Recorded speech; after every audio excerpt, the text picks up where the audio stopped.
சீனு மாயா சீரியலில் ஒரு அட்டகாசமான ரிவ்யூ பற்றி தான் இந்த வீடியோவில் பார்க்க போகிறோம். அதுக்கு முன்னாடி நம்ம சேனலை சப்ஸ்கிரைப் பண்ணாதவங்க கீழே இருக்கிற சப்ஸ்கிரைப் பண்ண கிளிக் பண்ணிவிட்டு பக்கத்தில் இருக்கிற பெல் ஐக்கனையும் கிளிக் பண்ணிவிடுங்க. எங்கே பார்த்தோன்னா நம்ம முத்துவேல் நேராக சாருவை காதலிச்சு அந்த பையனோட ஃபோட்டோ எடுத்துகிட்டு ஜானகி வீட்டில் காமிக்கிறாங்க. இவன் யாருன்னு தெரியுமா?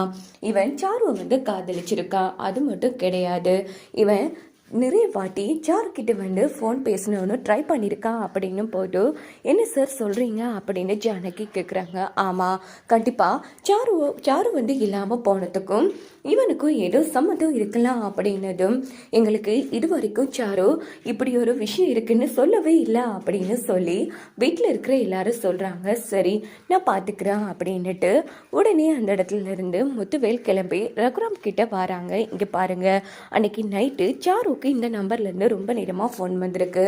கடைசியில் உங்கள் வீட்டில் இருக்கிற லேண்ட்லைனுக்கும் எடுத்திருக்கான் அப்படின்னு போதும் உடனே ரகுராம் அதிர்ச்சியாகிறாங்க. சொல்லுங்கள், நீங்கள் பேசுனீங்களா அப்படின்னதும் ஆமாம் சார், நான் தான் எடுத்து பேசினேன். சரி ரகுராம், என்ன பேசுனீங்க அப்படின்னு முத்துவேல் கேட்குறாங்க.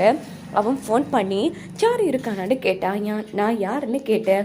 காலேஜில் ஒன்றா படித்தேன்னு சொன்னான். அப்போ சாரு வீட்டில் ரெடி ஆகிட்டு இருந்தா. ஸோ எதுவாக இருந்தாலும் நாளைக்கு காலையில் எடுங்கன்னு நான் ஃபோனை வச்சுட்டேன் அப்படின்னு ரகுராம் சொன்னதும் சரி ரகுராம், ஆனால் இவனுக்கும் சாரு இப்படி இல்லாமல் போனதுக்கும் ஏதும் சம்மந்தம் இருக்கும்னு எனக்கு சந்தேகமாக இருக்குது. விசாரணைகள் நடத்திட்டு தான் இருக்கோம், பார்க்கலாம் அப்படின்னுட்டு முத்துவேல் அங்கேருந்து கிளம்புறாங்க. இந்த பக்கம் பார்த்தோன்னா நம்ம முத்துவேல் சாருவை காதலிச்சான் இல்லையா அந்த பையன், அவனை விசாரிக்கலான்னு போகிறாங்க. ஆனால் அவன் கொஞ்ச நாளாக வீட்டு பக்கமே வர இல்லைங்கிற மாதிரி அவங்க பேரண்ட்ஸும் ஊர் ஆட்களும் சொல்லிடுறாங்க. அப்போ நம்ம முத்துவேலுக்கு சந்தேகம் வருது. உடனே அந்த பையனை தேட சொல்லி அவங்க உத்தரவு விடுறாங்க. பார்த்தோன்னா காட்டுக்குள்ளே ஒரு பொடி கிடக்குங்கிற மாதிரி தகவல் வருது. ஸோ இது கேட்டதும் இந்த பக்கம் நம்ம முத்துவேல் சம அதிர்ச்சி ஆகுறாங்க. உடனே என்ன பண்ணுறாங்கன்னா மாயாவுக்கு தெரிவிக்கிறாங்க. உடனே மாயா, லிங்கோ, ரகுராம், சீனு, போலீஸ் எல்லாருமே கிளம்பி அந்த பொடி இருக்கிற இடத்துக்கு வராங்க. அங்கே பார்த்தோம்னா நம்ம சாரு காதலிச்ச பையனோட பொடிலாம் கிடக்கு. இதை பார்த்ததும் எல்லாரும் அதிர்ச்சி ஆகுறாங்க. இந்த பையன்தான் அன்னைக்கு நைட்டு முழுக்க சாருவுக்கு ஃபோன் பண்ணிட்டு இருந்தான். உங்களுக்கு ஃபோன் பண்ணதும் இந்த பையன்தான் அப்படின்னு சொன்னதும் ரகுராம் செம்மையாக அதிர்ச்சி ஆகுறாங்க. என்ன சார் சொல்கிறீங்க? ஆமாம், கண்டிப்பாக இந்த பையனை சாருவும் இந்த பையனும் காதலிச்சிருக்காங்க.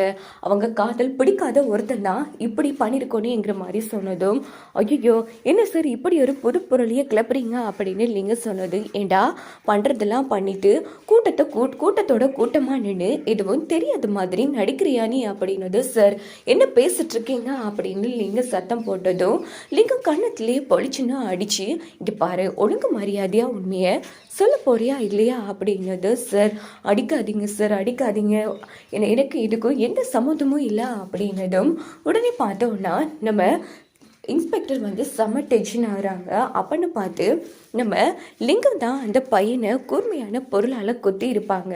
ஸோ அந்த ரத்தம் நம்ம லிங்கம் ட்ரெஸ்லேயே இருந்திருக்கும். அப்போ லிங்கம் அந்த ட்ரெஸ்ஸை கலட்டி அந்த காட்டுக்குள்ளேயே போட்டுட்டு போயிருப்பாங்க.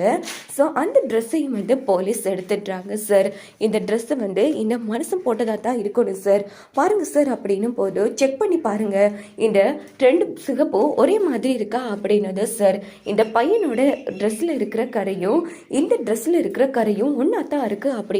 டே இப்போ நீ ஒழுங்கா உண்மையே சொல்ல இல்லை, அவ்வளோதான்டா, நீ தானே இப்படி பண்ண, சொல்லுடா எதுக்காக இப்படி பண்ண அப்படின்னது. சார் சொல்கிறேன் சார், என்ன அடிக்காதீங்க அப்படின்னுட்டு உடனே சின்னதாக ஒரு ஃப்ளாஷ்பேக் போகிறாங்க. லிங்கம் என் பொண்ணு அந்த பையனை உயிராக காதலிச்சா அப்படின்னதும் உடனே நம்ம சாரு நைட்டோட நைட்டாக சீனுவை கல்யாணம் பண்ணக்கூடா, அந்த பையனடியே ஓடிடலாம் அப்படின்னு ஓடி வராங்க. அங்கே பார்த்தோன்னா அந்த பையனை பார்த்ததும் ரொம்ப சந்தோஷப்பட்டு கட்டி பிடிக்கிறாங்க. சாரு என்ன சாரு இதெல்லாம் விடிஞ்சா கல்யாணம்னு சொன்னாங்க, நிஜமாவா அப்படின்னதும் என்ன மன்னிச்சிரு, இத்தனை நாளாக என் அப்பாவோட கட்டுப்பாடில் தான் இருந்தேன், அவர் தான் என்னை மிரட்டி கட்டாயப்படுத்தி சீனு மாமாவை கல்யாணம் பண்ண சொன்னார். அதனால தான் வேறு வழி இல்லாமல் சம்மதிச்சிட்டேன். ஆனால் இதுக்கப்புறமும் என்னால் இருக்க முடியாது.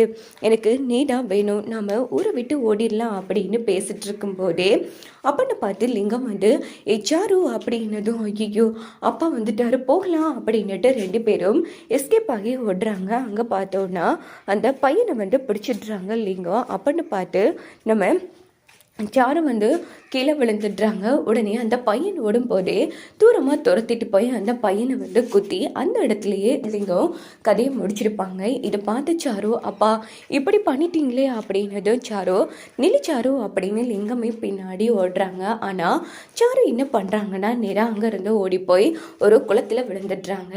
இதை பார்த்து லிங்கம் அதிர்ச்சியாகி உடனே அவங்களும் விழுந்துடுறாங்க. விழுந்ததும் நம்ம சாருவை அந்த தண்ணியில் வச்சு அமுக்கி நம்ம சாரு கதையை முடிச்சிருப்பாங்க. அப்போ தான் லிங்கம் கையில் இருந்த அந்த பிரேஸ்லெட் நம்ம சாரு கையில் வந்து பட்டிருக்கும்.